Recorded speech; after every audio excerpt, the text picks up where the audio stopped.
Hierdie is Landbouweekblad se weervernoot-video vir Swartland Sentraal. In kort, humiditeit bereik hoogtepunte teen 97%. Swamdruk is hoog. Hier is die besonderhede. Sedert Januarie het ons 235 mm reën gehad, 213% meer as die 5-jaar gemiddelde. Teenoor verlede jaar het ons 285% meer reën gekry. Die laagste temperatuur wat voorspel word is 9,8 grade. Die hoogste is 19,8 grade. Die grootste dag tot nagwisseling is sowat 10 grade, matig en binne normale grense. 33,2 mm reën word die week verwag. Trekkertoegang en bespuiting raak moeilik totdat lande weer opdroog.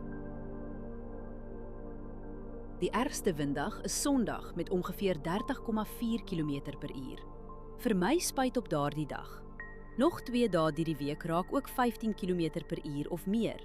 Kontroleer windsnelheid op die dag self voordat jy spuit, asook windrigting, windvlae, temperatuur, humiditeit en delta T. Vir dampen is die hele week onder 3 mm. Oorbesproeiing in die soort toestande hou risiko in vir wortelsiektes. Humiditeit is meestal hoog en blaarnatheid gaan Sondag hoog wees. Dis is swamdruk hoog. Onder die toestande versprei swaminfeksies vinnig op vatbare blokke. As jy een saak doen, oorweeg dit om die stil weer te gebruik vir 'n voorkomende swamdoder toediening. Hierdie weerinligting is gebaseer op werklike data vanaf meetstasies. Die data word deur TerraClim skoongemaak en geverifieer.